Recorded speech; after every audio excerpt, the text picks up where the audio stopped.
Mikelle Diane Biggs was born on May 31st, 1987, the first child of Darian and Tracy Biggs. She was later joined by younger sisters Kimber and Linnell and younger brother Nathan. Mikelle was a quiet, straight-A student who played piano and clarinet. She loved art and drawing, aspiring one day to be a Disney animator.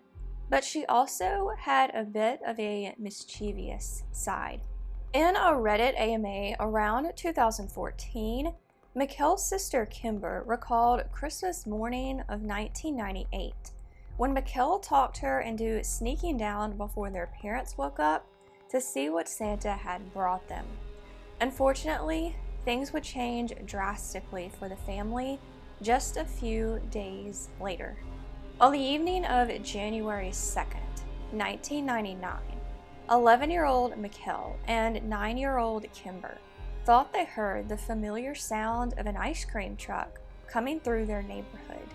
Around 5:50 p.m., the girls walked about 4 houses down to wait for it.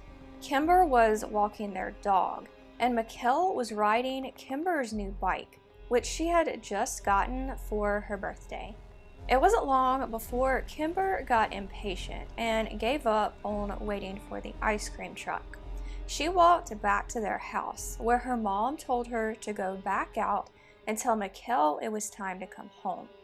Kimber walked back outside, but didn't see her sister anywhere. As she approached the area where they'd been waiting, she saw her new bike in the road, one of the tires still spinning. Police would later estimate that Mikelle had been alone for about 90 seconds. At first, Kimber was mad that Mikelle had left her new bike in the road, but she also had a feeling something was seriously wrong. So she went back home and told her mom what had happened. At first, Tracy Biggs thought her daughter might have gone over to a neighbor's house. Kimber and one of the children from that family continued to look for Mikelle. When they couldn't find her, the police were called. By the time police arrived on the scene, Kimber had already put her bike away, but they were able to judge that Mikelle appeared to have been running from someone. 2 quarters were found on the ground, presumably the ones she was going to use to pay for ice cream, but ended up dropping. Search dogs lost her scent after a few feet, leading police to believe she'd been put in a vehicle and driven away. And they had very little physical evidence and no witnesses.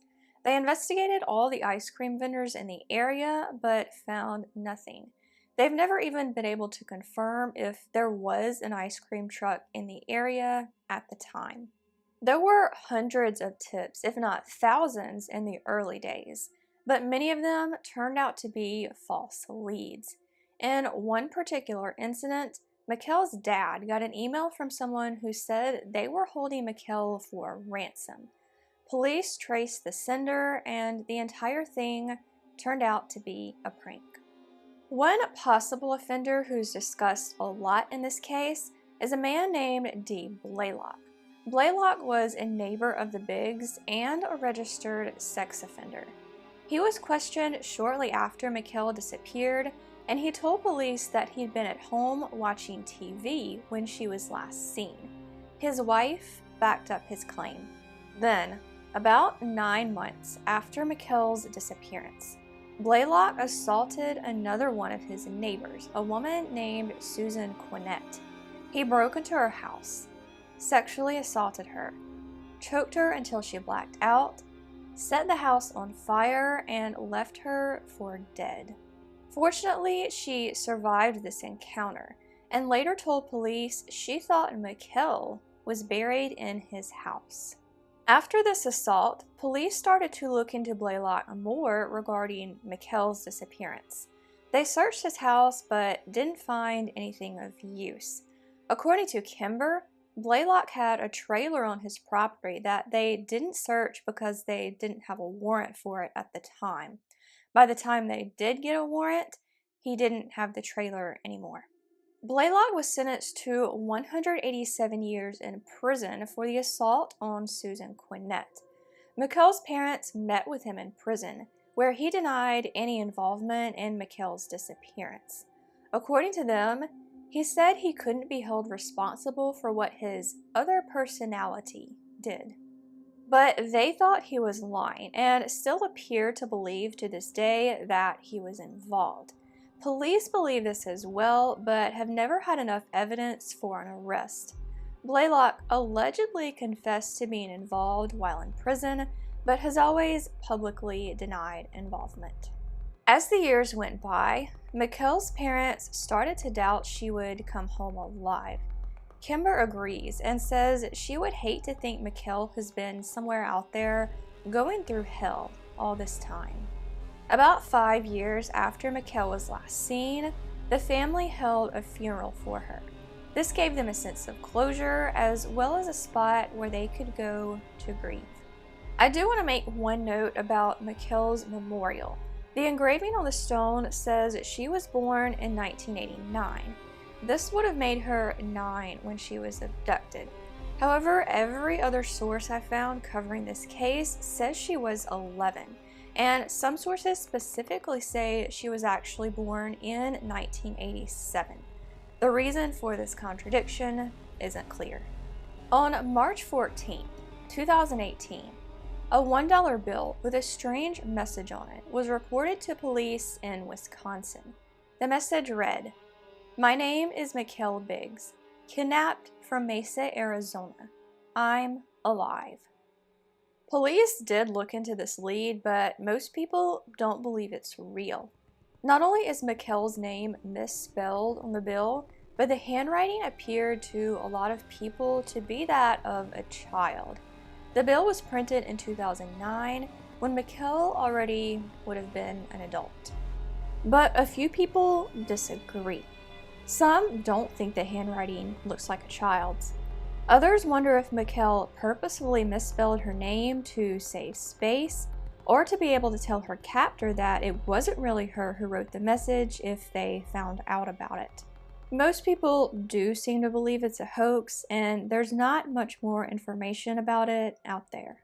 So what happened to Mikelle Biggs? There aren't really many theories in this case. People who knew about it in the early days said there was a lot of speculation then that the ice cream truck driver was responsible. Others wonder if her abductor wasn't really an ice cream truck driver, but simply emulated the music of an ice cream truck to lure in children. And some people believe Dee Blaylock really was involved.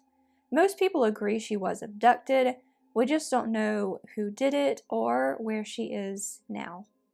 Mikelle's disappearance spawned what was, at least at the time, the largest missing persons investigation in Arizona's history. 35 abandoned mine shafts were searched. Hundreds of people were questioned, and every ice cream vendor in the state was interviewed. Despite the scant evidence at the scene, more than 800 items of evidence were gathered, including Kimber's bicycle. The bicycle was checked for fingerprints and DNA, and it's still kept in evidence in case any newer technology comes out in the future that can help. Mikelle's parents later moved to Utah, but as of 2019, Kimber still lives in Mesa. She and police believe Mikelle's remains are probably in the area. As of May 2022, there have been no named suspects or arrests in Mikelle's disappearance. Police hope that whoever presumably kidnapped her will one day be unable to deal with their guilty conscience and come forward. Mikelle Biggs was 11 years old when she was last seen in Mesa, Arizona on the evening of January 2nd, 1999. Mikelle is a white female who was 4 feet 8 inches tall and 65 to 85 pounds at the time of her disappearance, with brown hair and hazel eyes. She was last seen wearing a red t-shirt with the name of her school, Lindbergh, printed on it, bell-bottom jeans, white canvas shoes, and a purple Barbie watch. She has several moles on the left side of her neck, and would be 34 years old if alive today. This video is set to go live on May 15th, 2022, meaning that she will celebrate her 35th birthday very soon. If you have any information about this case, you can contact the Mesa Police Department at 480-644-2211.